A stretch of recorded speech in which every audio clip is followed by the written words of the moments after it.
गुरुजी, प्याज और लहसुन क्यों नहीं खाना चाहिए? क्यों? जैसे बर्फ ठंडी होती है। हाँ। क्यों? क्योंकि वो गिरती है ऊपर से, बर्फ पानी हाँ। बनता है तो। ऐसे ही लहसुन प्याज निकलते हैं नीचे से, नीचे से निकलती है ना। और प्याज कहाँ से निकलती है? प्याज जमीन में से। हाँ, जैसे बर्फ ठंडी है। अब कोई पूछे क्यों ठंडी? भाई ठंडी है, ऐसे ही है बेटा। जय माता दी दोस्तों, ये मैंने एक वीडियो देखी अभी रील्स पे। तो दोस्तों, ये जो बाबा जी हैं ये आंसर ही नहीं दे रहे, उसका मतलब जवाब को क्वेश्चन कोई मतलब घुमा फिरा रहे हैं। तो इन ऐसे चीज़ों की वजह से जो हिंदू धर्म है वो और कमज़ोर होता है, ना कि वो स्ट्रॉन्ग हो रहा है। अगर आपको खुद नॉलेज नहीं है या पता नहीं है तो सीधा बोल दो कि हमें पता नहीं है भाई, जो तुम पूछ रहे हो। तो इसमें कोई छोटा नहीं होएगा कि हर बंदे को हर चीज़ की नॉलेज नहीं होती, तो आप सीधा बोल दो कि हमें नहीं पता है। पर ये उसको घुमा रहे हैं, तो ऐसे कंफ्यूज कर रहे हैं।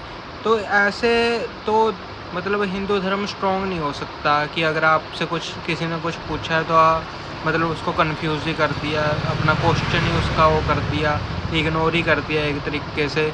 अगर नहीं पता तो रहने दो, मत बताओ, या फिर कहीं से पढ़ लो आप, शास्त्र उसमें से बता दो। तो दोस्तों, इसमें था कि लहसुन प्याज क्यों मतलब बंद कर रखा था। तो दोस्तों, इसका पहले लोग ना मतलब पूजा पाठ वाले, भक्ति वाले ज़्यादा होते थे। लोगों की सेम इनकम होती थी, सेम खर्चे हुए करते थे। इतना है नहीं था किसी को कि ज़्यादा पैसा कमाना है या मतलब ऐसे। तो वो भक्ति भाव बहुत था उनके अंदर, पूजा पाठ करने वाले बहुत थे। आज के टाइम में तो इतना मतलब टाइम नहीं होता लोगों के पास, तो जोत लगाते हैं, थोड़ी देर बैठते हैं 5 मिनट, बस उसके बाद काम पे लग जाते हैं अपने। क्योंकि आजकल खर्चे इतने हो गए हैं तो इनकम भी उतने काम करना पड़ता है।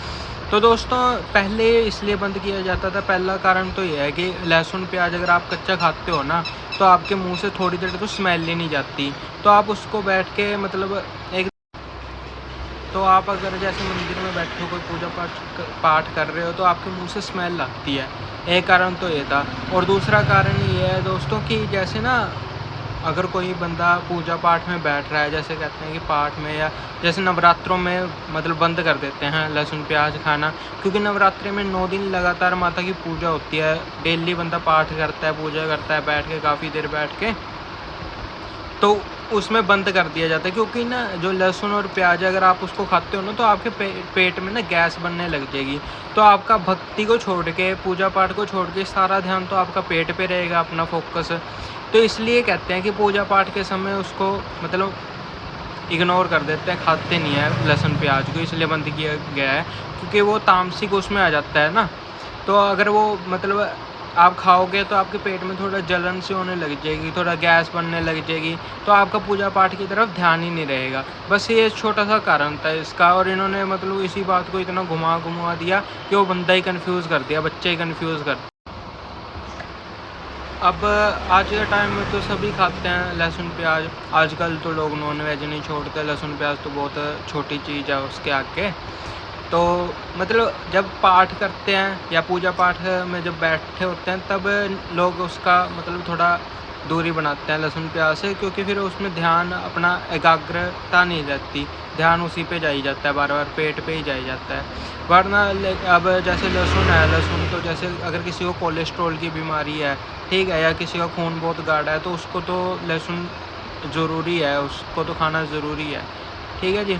और रही बात दूसरी कि बस मन में श्रद्धा अच्छी होनी चाहिए, भक्ति अच्छी होनी चाहिए। अगर आपके मन में आप सब चीज़ों से परहेज कर रहे हो, लहसुन नहीं खा रहे, प्याज नहीं खा रहे भाई, मतलब ऐसे पूरा इतने सारे आपने नियम अपना लिए, पर आपके अंदर भक्ति भाव तो है नहीं, फिर उसका भी फ़ायदा क्या। और दूसरी बात रही कि आप इनमें से कुछ नहीं कर रहे, बस आप भगवान का नाम ले रहे हो दिल से, अच्छे अपने हृदय से नाम ले रहे हो, तो उसका इन सब पे कोई असर ही नहीं पड़ता। तो अगर आपको वीडियो अच्छी लगी तो इसको शेयर किया मत।